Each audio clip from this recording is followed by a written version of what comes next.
minutes from our special meeting on August the 2nd. They've been distributed. Any additions, deletions, or corrections? If not, we need a motion. So moved. Second. Motion second, all in favor, signify by saying aye. Aye. Aye. Opposed? Motion carried. Regular meeting minutes of August the 12th. Same. Any corrections?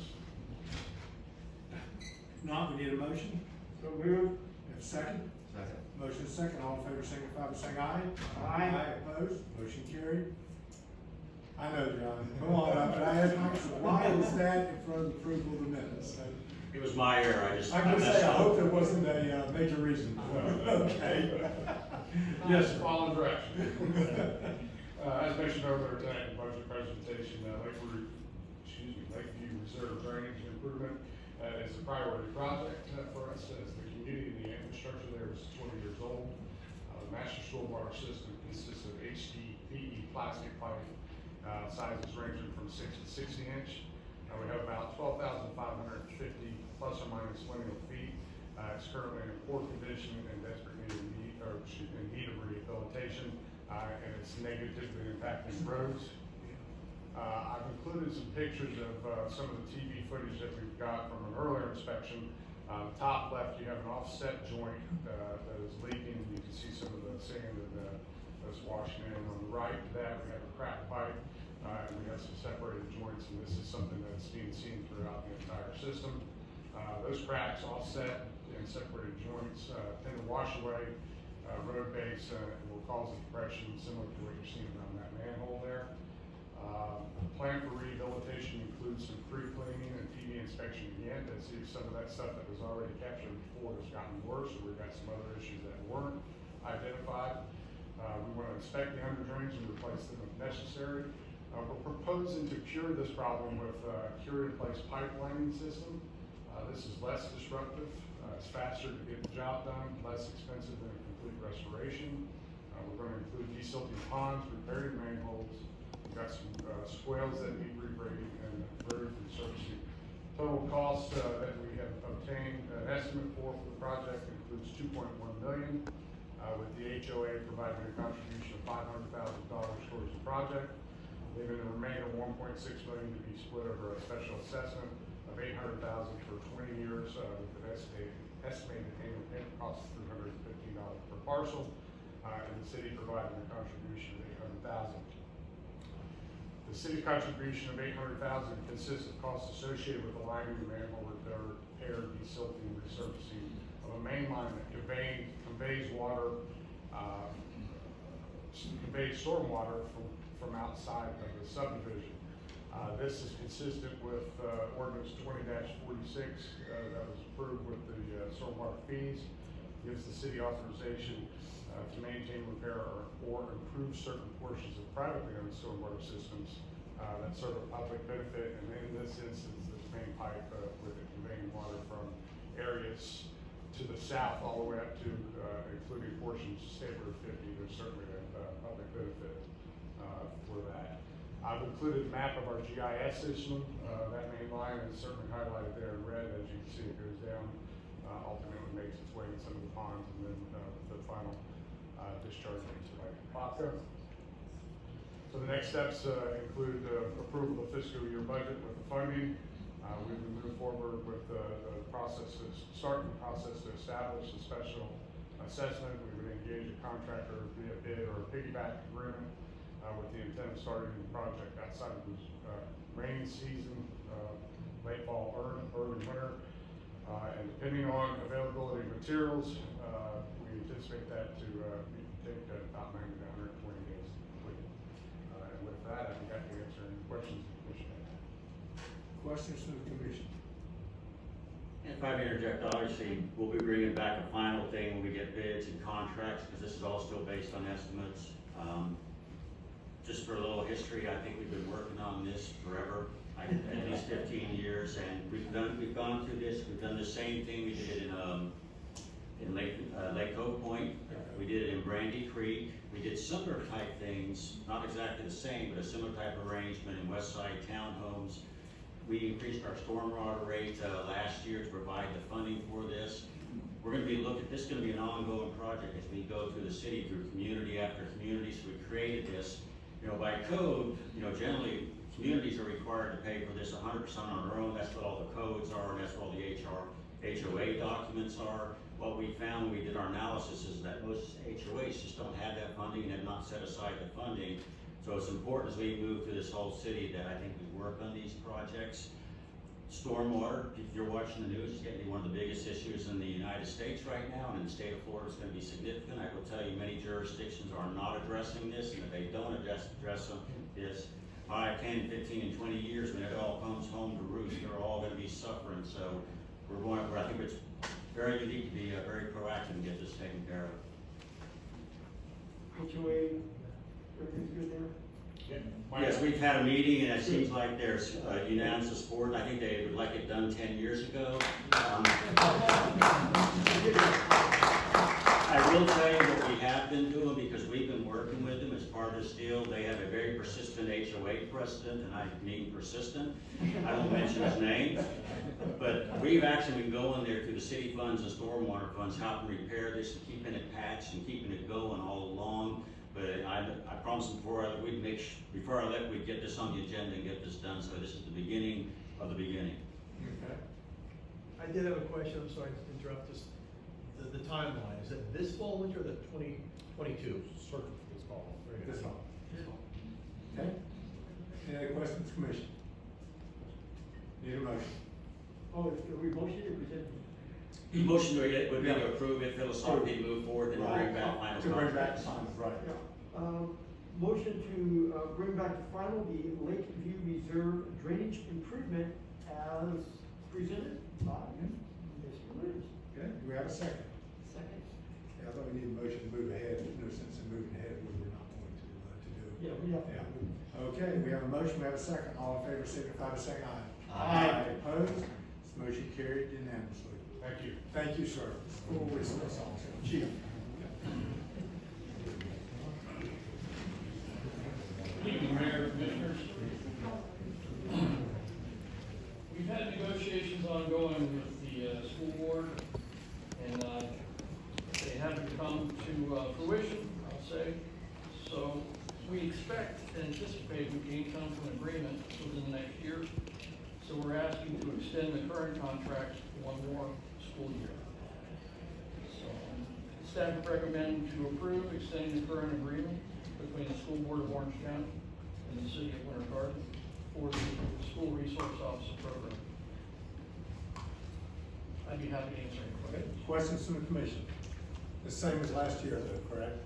Yes, so we are covering one additional school, Yeah. so we will have an additional 50,000 revenue, Yes, trying to figure out where that one was, but. we're still putting the officer out there.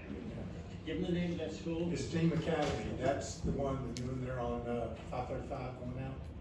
It's the one right behind the high school. Okay, that's not there then. I'm not sure. Okay. West Orange High School Yeah, used to be the 9th grade Okay. center, Yeah. is now Esteem Academy. that's Esteem, okay. So that's our new. It was a new one, yeah, we Yeah. were trying to figure out where that one was. Okay. Got it.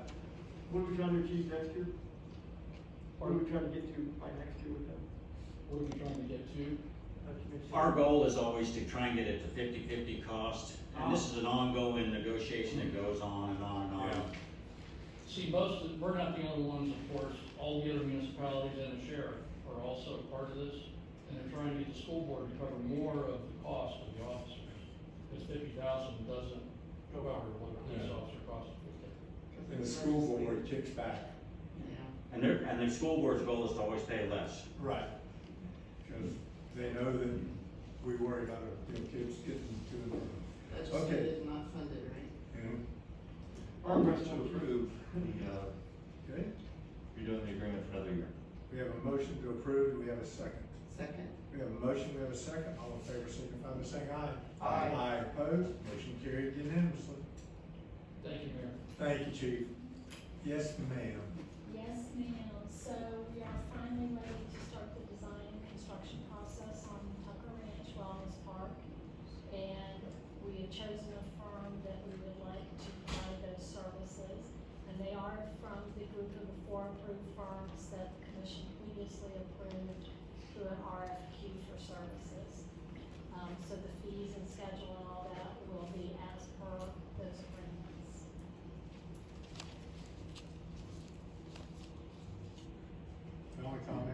first saw it, I said, they wanna make it look like they put a lot of work into this because there was no rounded numbers. Everything was $341,636.50. No dottos, but yes, so it's We- $1,010,530. I was taught by an engineer that works for us, that we call it the art rule. He says, never give a rounded number, because they'll think you just pulled the number from somewhere else. That's always a fraction on it. Same way, we don't make them think you worked hard on coming up with the estimate. Any questions on this? Just excited to see it I move think forward. everybody, As a- under your direction, right?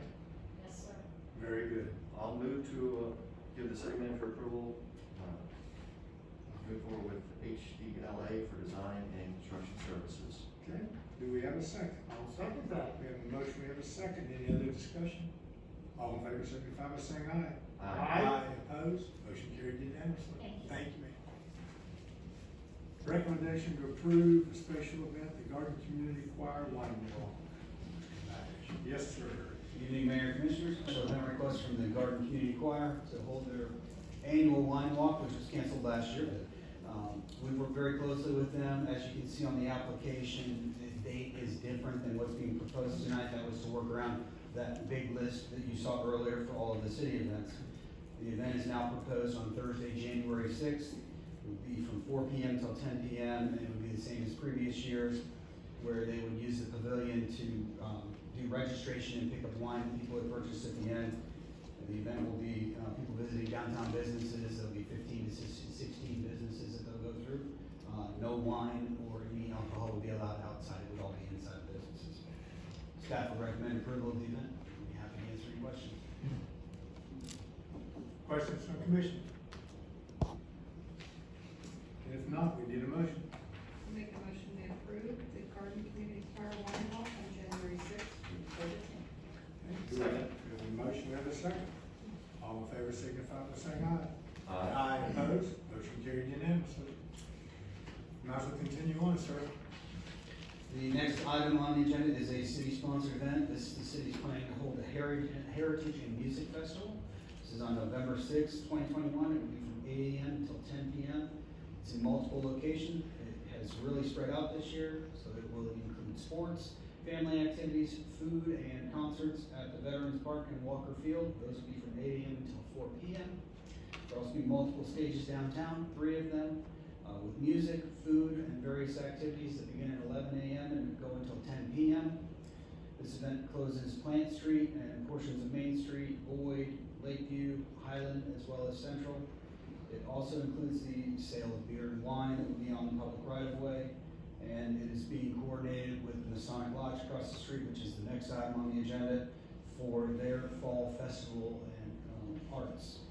We will also be holding a Harvest Fest at the farmer's market that day. So there's lots of events that day that are going on. Staff would recommend approval of the event. Questions from the commission? If we 8 a.m. to 10 p.m. then? For the event overall, yes. Okay. I mean, there'll be cleanup and things happening after that. Got it, okay. The one thing I don't see right now, and I don't remember exactly how it was worded, it was either kid-friendly or family-friendly music down at the ball fields. That's not going to imply that we have other type of music going on downtown. No, sir, I apologize, I wrote that in the. That's okay. I didn't say it here because I wanted to make sure. Well, as soon as I read that, I thought, so wait a minute, I don't wanna, Yeah. get into that, so, okay. So it will be, you'll have good bands here as well as, I understand, more kid activities down there. More kid activities, Right. but the entire event will be kid, family friendly. Okay, very good. Questions from the commission? Need a motion? Motion to approve the special event at Winter Garden for the Heritage Music Festival and the Masonic Lodge Fall Festival for October 6, 2021, from 8 a.m. through 10 p.m. with street closures. Second.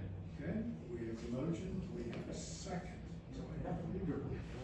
All in favor signify by saying aye. Aye. Opposed? Motion carried unanimously. Yes, sir. So that took care of item E2. Yes. Sorry, I'm still on. It's One quite very all right. good motion. No, it's quite all right. So the last one is the Winter Garden Rotary special event. Winter Garden Rotary is requesting permission to again hold their charity poker event. This is at Tanner Hall. be on October 1st, 2021, from 2 p.m. till 11:30 p.m. It will be the same as years past. They sell beer and wine inside, and they also have live music in there. Staff would recommend approval of the event with the conditions that obviously if there's any COVID health-related things that would have to be postponed and rescheduled, and it's also limited to a maximum of 125 attendees as specified on their application. But that, all these events are subject to the. Yes. Yeah, to the, what's going on in our world. Okay, questions from the commission? Need a motion? Make a motion to approve regarding Rotary's charity poker tournament on October 1st, 2021. Okay, do we have a second? I'll second, and I'll be there. Do I have a motion? Do we have a second? Now go get some money. All in favor signify by saying aye. Aye. Opposed? Motion carried unanimously. Thank you, sir. Thank you. Matters from citizens of Winter Garden. Yes, sir, we have Norine Dworkin.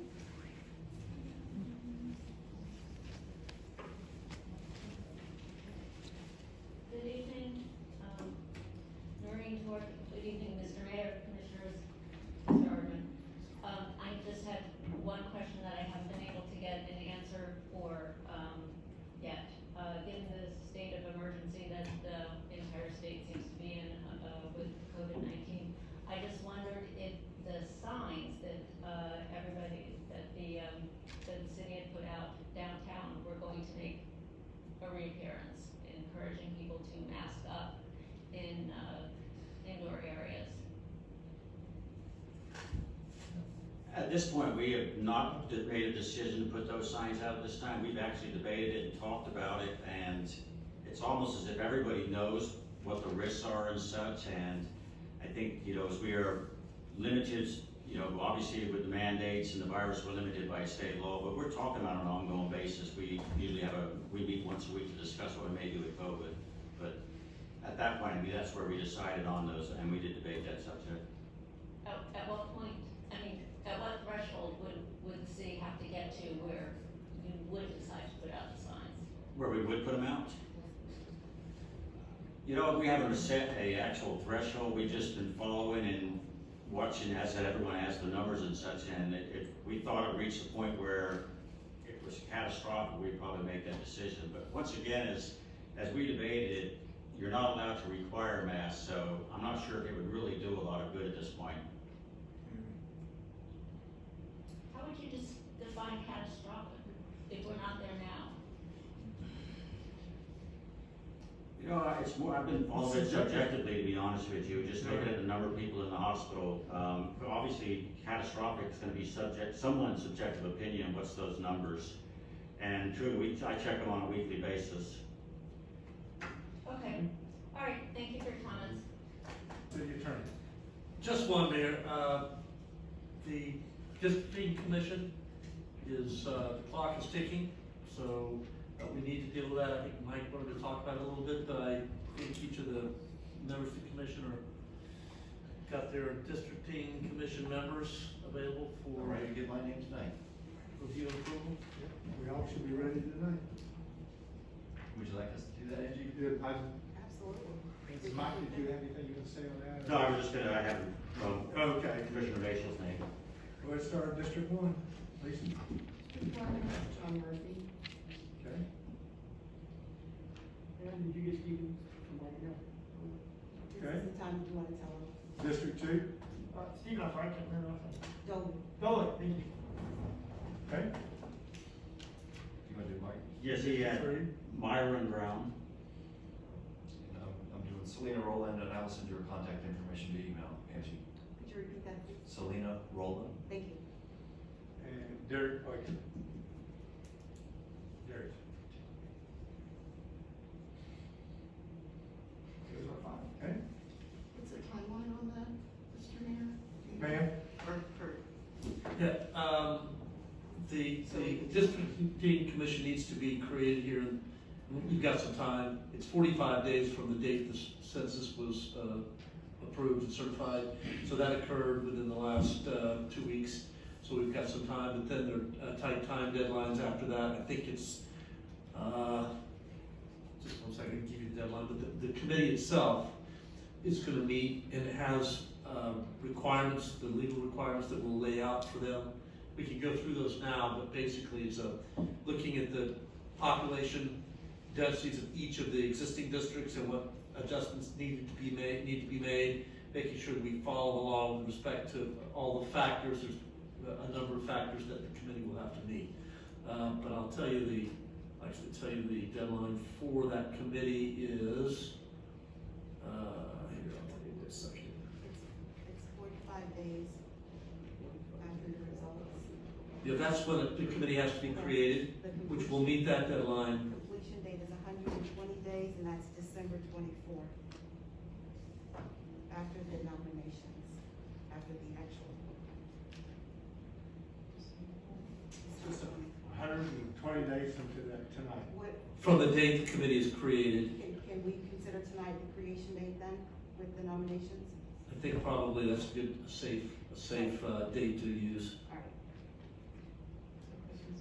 So Christmas Eve would be the 120th day based on. And that report from the committee needs to get back to the city commission by then. And it will be tight, so we will need to have 2 hearings for the ordinance as well, so. The report the committee will return to you should have a map, a description of the proposed districts, all in the form of the proposed ordinance, and should be introduced to the committee, to the commission for review, approval, and public comment. What that means is, and we may want to think this through, it may be, do you not have it officially formed until they meet the first time? Because if you put it on Christmas Eve, just remember, if you need 2 meetings, you have 1 meeting in the beginning of November, That's what I was. 1 meeting in the beginning of December, so literally they have to have it done by that second Thursday in November, and that's a short time. Yeah, I can go 120 days from the first meeting if we can do that. We can do that, Kurt. Well, my thought is we could do that, but the target for the committee should be before that if they possibly can meet it. Yeah. But the commission can make a decision tonight to say, to prove the committee, the creation of the committee will commence upon their first meeting. Well, they have, And you could do that by motion, I think. So moved. well, they have September and October. They do, and they could probably get it done, it's They just, probably just, can. yes, It's gonna be pushing it, but. yeah. No, but I think that's a good thought. If you make that motion and say that, but ask them to have the report to Yeah, the commission. Repeat that one more time and I'll. Then he'll make it. So the districting commission shall be deemed created upon its first meeting. Moved as stated by our city attorney. Okay, do we get a second? And second, as stated by the attorney by Commissioner Coar. We have a motion, we have a second. All in favor, signify by saying aye. Aye. Opposed, motion carried unanimously. Thank you all very much. That's it. Yeah, nothing else? Okay, Yes. thank you. City manager. Yes, first item, Marsh Road, our traffic engineer, LTEC, which is Tony Luke, performed this study. It was a very significant, very comprehensive study. He worked on this for quite some time and gave an analysis, and I want to go over the key details of this study for you, and I've gone through and summarized some of the key points. One, on this road, 8.2% of the traffic on this road is heavy vehicles compared to Highway 50, where it's only 1.8%. You know, you'd really want more of your heavy vehicles on Highway 50, which is a better road for heavy vehicles. So 8.2% on a road like this going between residential communities is a lot of heavy vehicles. The next item is a key point in this study is, No, go ahead, I'll ask the question. 90% of the vehicles eastbound are exceeding 35 miles an hour now, which is the speed limit, and almost 20% are exceeding 45 miles an hour. For the westbound traffic, at this point, 92% are exceeding 35 miles an hour, and 46% are exceeding 45 miles an hour. So almost half the cars are going over 45 miles an hour on this road. The other key thing in this study is if you go through and read the study, our expert will tell you one of the problems with a road like this is you have a lot of people, especially considering it's between 2 residential neighborhoods on both sides, you have some people going slow and some people going fast. And one of the worst scenarios you can have on a road is great variations in speed, because you have fast people trying to pass the slow people, and it causes a lot of problems. So the more variations in speed on the road, the more dangerous the road is, and he brought that item up in this study. He also pointed out that at this point in time, pedestrians and bikes numbers are kind of low on this road. But we've had several community meetings, and the reason pedestrians and bikes are low use on this road is because everyone perceives it so dangerous. People do not feel comfortable walking their bikes across the streets at the roundabouts or in between the roundabouts where there are no crosswalks.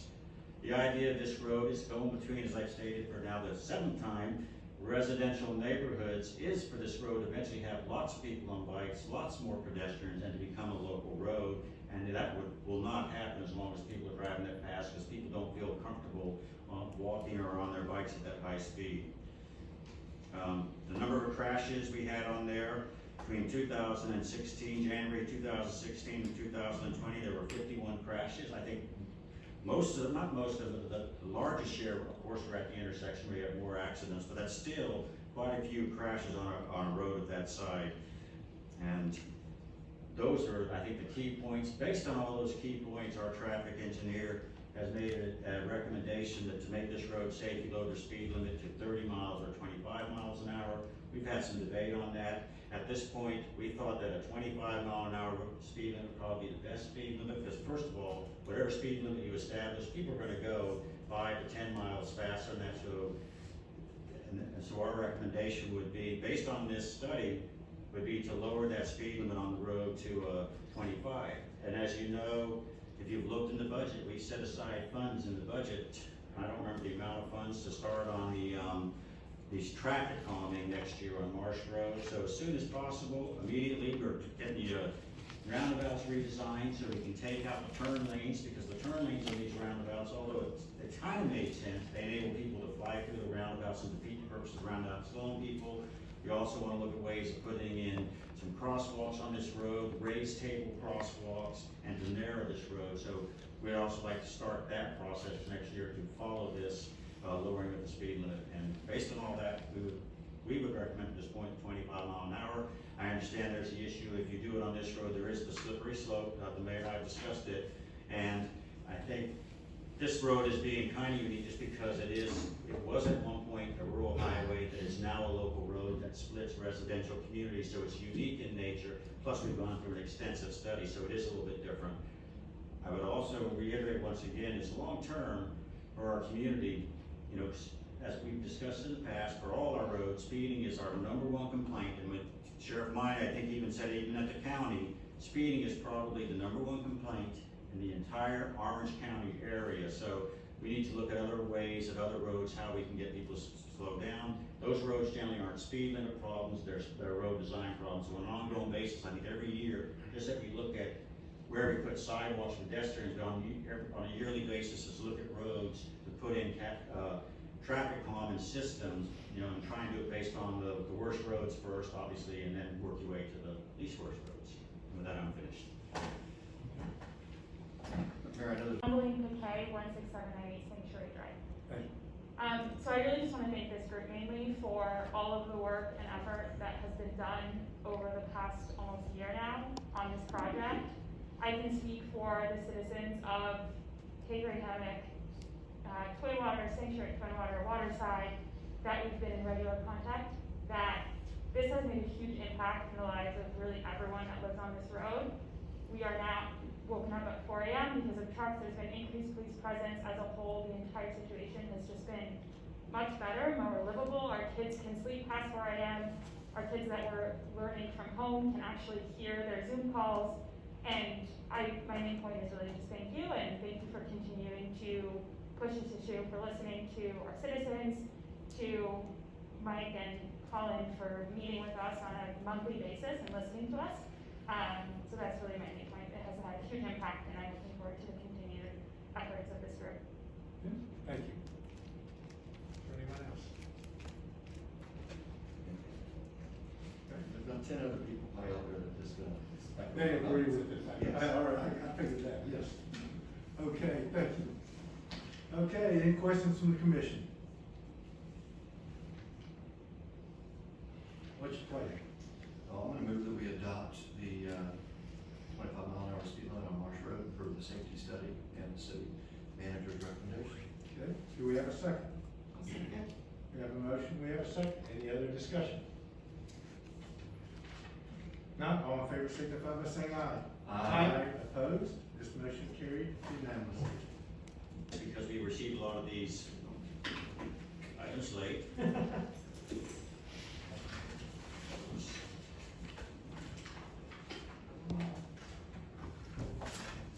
it's important for y'all to see, it's mainly because the picture of the maps on there. The Garden Music Store, is asking to do a special event on September 25th from 6:30 PM to 8:30 PM. If you look at the map, what he would like to do is walk up a portion of Joyner Street, you know where the parking is, it's a small area, it's up a stage. You know, he's doing this just for advertising, they provide a lot of lessons to our children, and he has requested us to approve this event for that evening. Okay. We'll have an issue with that. Any questions from the commission? We need a motion. I'll make a motion, we approve the garden music school event. Okay, do we have a second? We have a motion, we have a second. All in favor signify by saying aye. Aye. Aye. Opposed? Motion carried unanimously. For residents, and I'll pass. Okay. Commissioner Mule? Two things. First, thank the city manager and, all the departments for putting together a great proposal. He's doing a fantastic job, and a lot of hard work and soul searching, so thank all of you, it's really great. And then, thank city manager and, Director Williams for everything on the Lakeview Reserve Drainage work. That's a long time coming, it's a really great plan, so much appreciated, thank you so much. Thank you. Commissioner Bennett? I just want to say once again, thank you. I'm very grateful for the city addressing all the stormwater issues. I'm sure we probably have them overall in the city, but specifically in District 1 with a lot of rural infrastructure. Not every city is, so responsive to its citizens' needs. That's it. All right, thank you. I have one more thing. Yes, sir, go right ahead. Steve just texted me that I forgot something.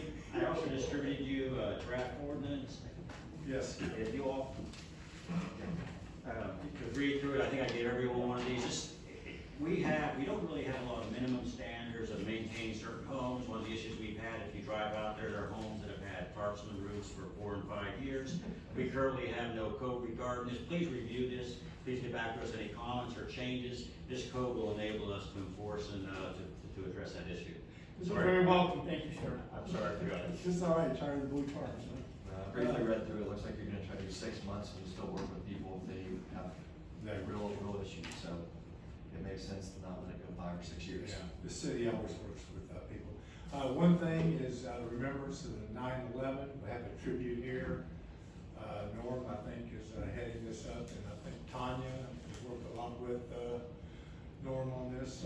But anyway, we'll be here at Winter Garden City Hall, September the 8th through the 11th. So they will have memorabilia, photos, newspapers, just a lot of things that are associated with the 9/11. So it's just remembering it. The dates will be posted around on that. So with that, we will adjourn.